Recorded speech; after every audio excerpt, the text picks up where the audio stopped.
Hello, good morning guys. For today, I gonna make a small budget for cooking. Para sa mga nagtitipid guys, tara, join with me.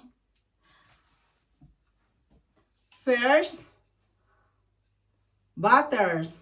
It's already hot.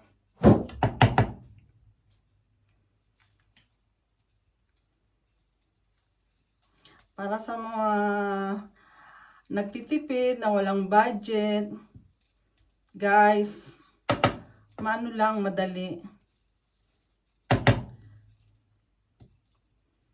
On first, onions.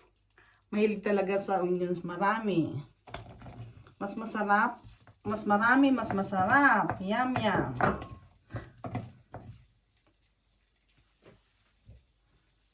And second, garlic. Marami rin ang garlic. We love garlic. Pero it's up to you. Kung wala sa budget, pwede naman ano lang, isang ano lang ba, para tipid. Pero kung merong budget, okay lang din. Ibigay mo na para naman sa sarili nyo at para sa ulam. Tomato. This is fresh from garden.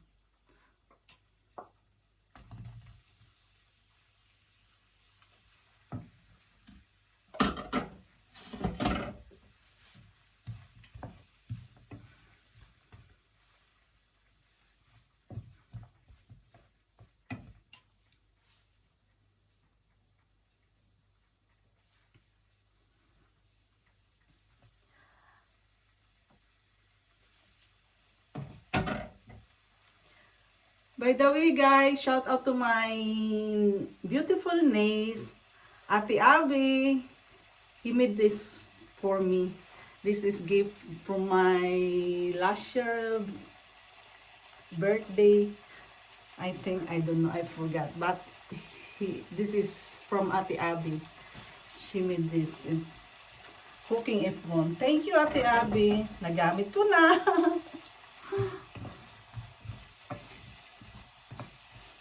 I smell the garlic.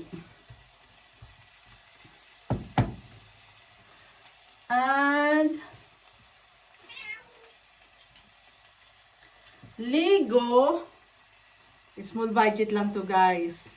Kayang-kaya. This is from Cathy One Stop Filipino Shop in Higibit? I don't know. Right. But here in Germany guys. From Cathy store. Shout out to Cathy. One Stop Filipino Shop. Ay, One Shop Filipino. Sorry. One Shop Filipino. Basta Filipino guys. Ligo sardines. We can put na guys. So I smell the garlic, tomato, and the onions.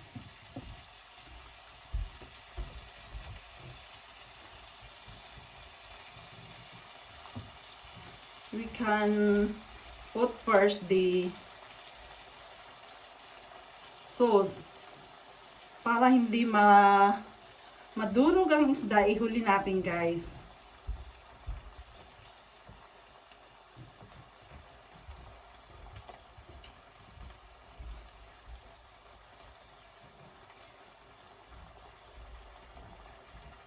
I will gonna put this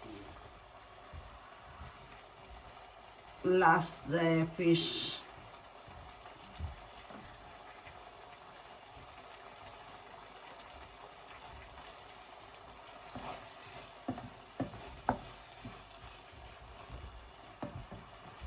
And a little water.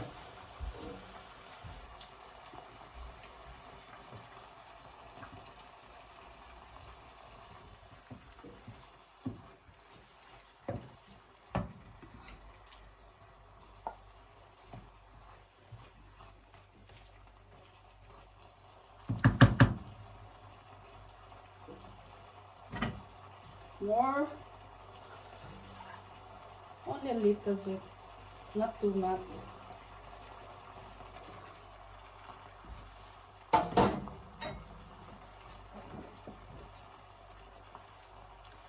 More sauce.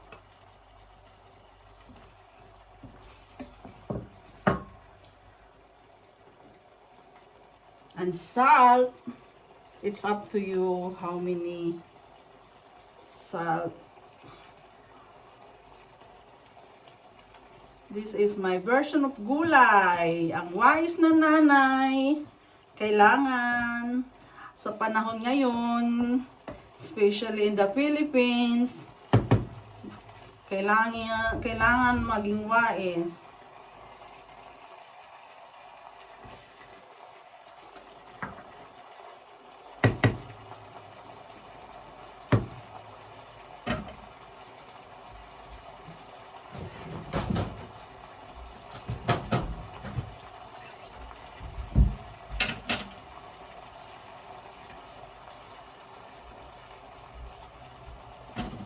And garlic powders. Guys, mahilig talaga kami maglagay ng garlic. We love garlic. My parents-in-law, they don't like the smell of garlic. Minsan sinasabihan ko, aswang sila. Aswang ang mga binaan ko, joke. Kasi they don't like the smell. For me, makes me hungry the smell. I love garlic. Guys, sorry sa ibang ingredients. Hindi ako naglalagay ng like, what is that? Para pampasarap. Yung Ajinomoto, no, I don't like. Basta ano lang, only salt, pepper, garlic,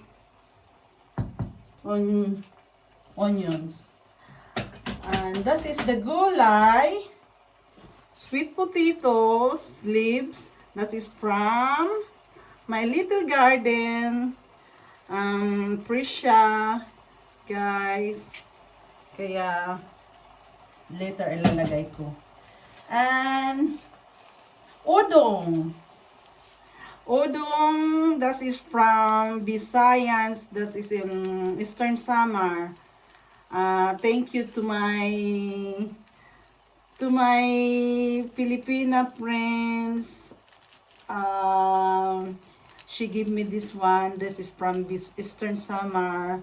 Irene, thank you so much. Special udong noodles. That is ito yung pinakano ng mga Bisaya, waray-waray.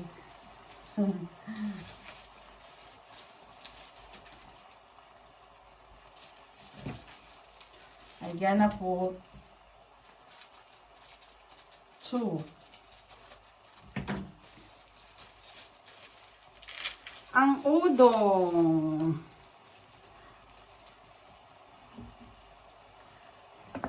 Sikat to sa Bisaya. Ito ang pinakaano sa Bisaya ba?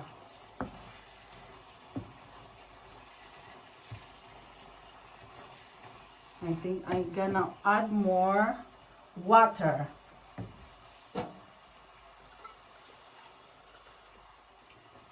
Lego sardines from Philippines also. But I buy this from Isha Scotty store. One stop.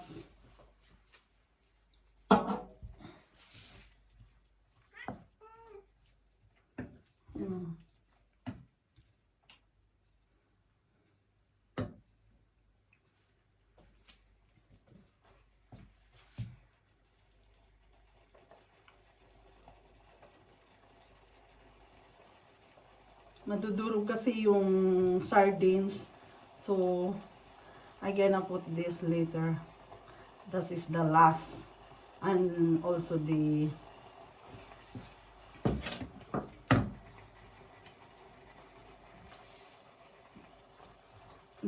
sweet potatoes leaves.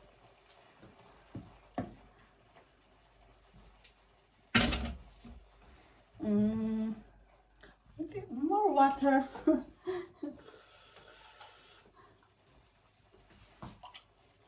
Because the udon is still not cooked. The udon and black pepper.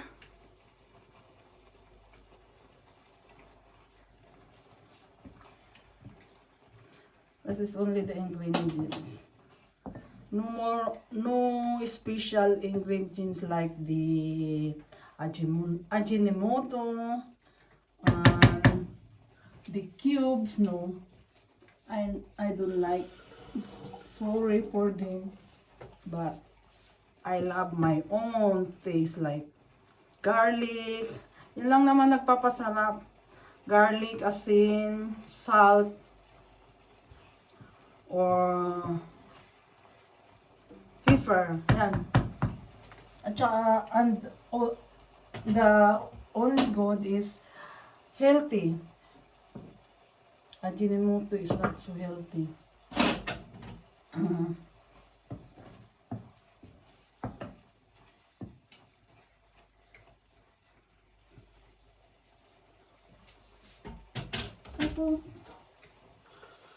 Tansya-tansya yung water, guys.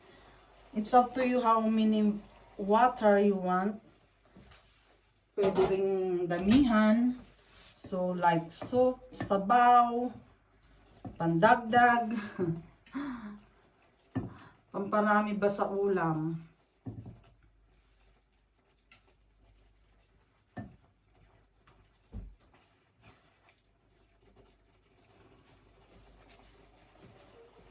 Guys, this is from the leaves from potato, na. This one I gonna plant again from another, so see they can grow up. Look, I cut the basta tinanggal ko para yung vitamins niya, the nutrition, hindi mag-agaw. Like this, guys. Ika-cut mo para yung nutrition niya hindi mapunta rito. O, diba? Then you can plant it.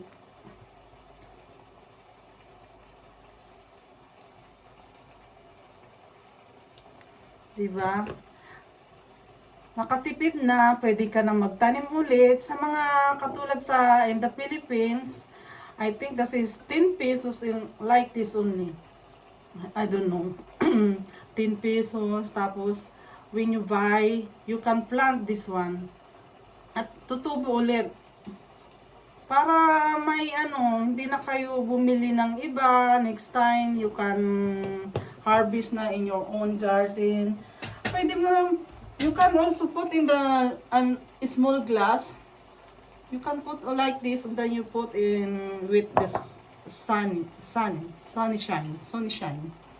Pwede rin sa paso or sa maliit na paso na may lupa. At least makakaano ka na. Makakatipid. Budget. Maano mo. Guys, I gonna taste na this. It's okay, the salt.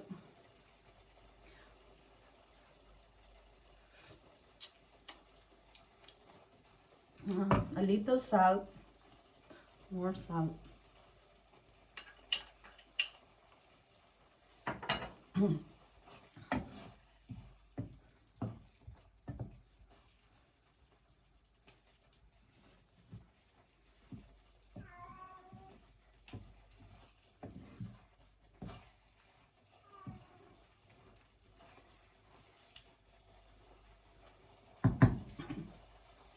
This is our lunch for today. My husband, he need to eat. Kasi mahirap ang buhay, hindi laging fiesta. Kailangan magtipid for the future. Hindi. Kung meron naman, why not, di ba? Bumili ng masarap or kumain sa restaurant. Pero for me, kasi mas masarap syempre ang luto mo. Yun nga lang, okay, makakapag-rest ka, hindi ka magluluto. Kumbaga, yun lang ang tulong sa restaurant. Pero, I think it's more, if you make own foods more healthier. Kasi, alam mong ikaw nagluto, malinis, isa na doon, at saka, tipid. Kasi kung lagi sa restaurant, nako, wala. Pero siguro sa mga may pera, okay yon.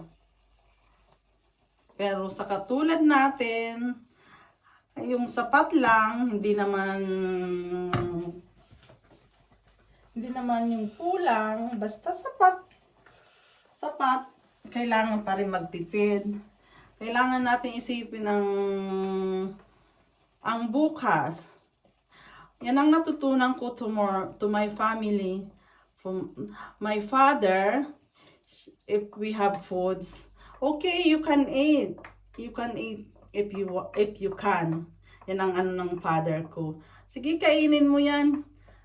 Kainin natin ngayon, ubusin. Kailangan ubus. Pero my mother said to us, hindi kailangan magtira ng ulam para bukas. Yan ang natutunan ko. May magandang sa nanay ko, may maganda rin sa tatay ko, pero minsan tama rin si mother, kailangan yung para bukas. Kasi hindi araw-araw may pera. Paano nga naman ang para bukas? Sa tatay ko, kasi ang niya, siguro, okay, habang kaya mong kumain today, kailangan kumain ka. Kainin mo kung anong meron dyan. Pero, hindi rin naman din maganda. Kasi, paano yung para sa bukas nga? Anong gagawin natin? Wala.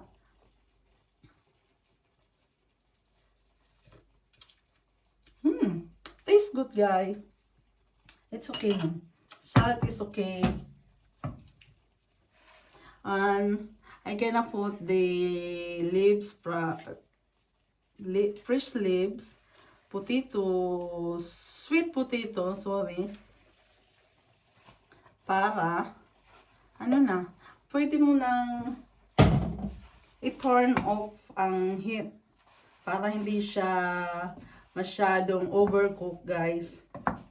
A little, okay. May gulay.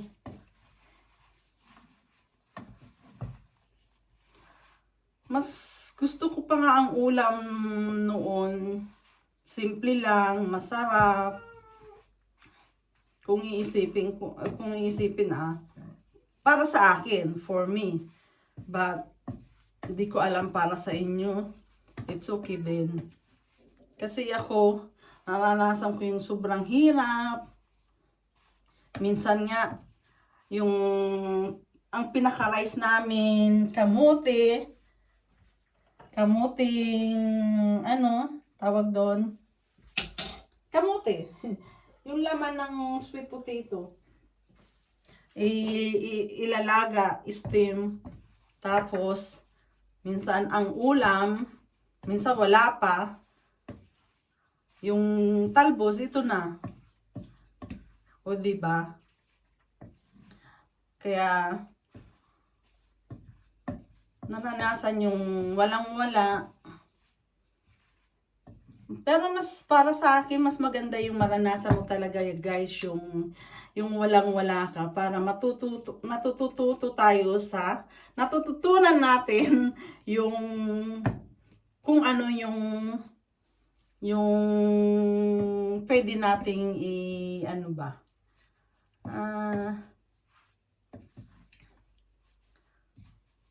matututo tayo sa buhay. Ganun naman talaga, kailangan natin kailangan natin matutunan ang mga nangyayari.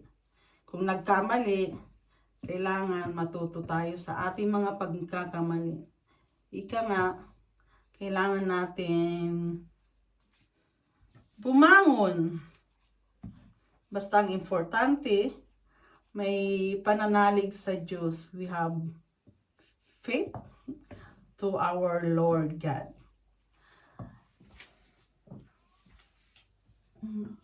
Kailangan siya ng maraming sabay na naubos ang sabaw, guys.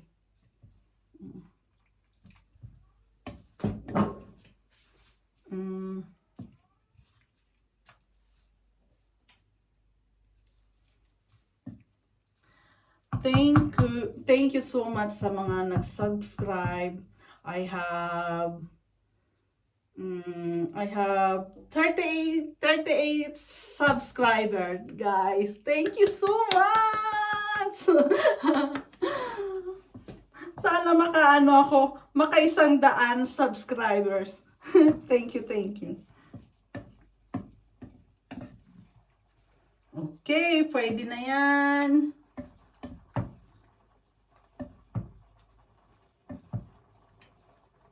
This is only a small budget. Sa mga nagtitipid, I'm in love. But my husband gonna like this. Thank you guys for watching. Thank you so much to all subscribers. Please subscribe on thumbs up. Thank you. Have a good day. God bless. Bye-bye.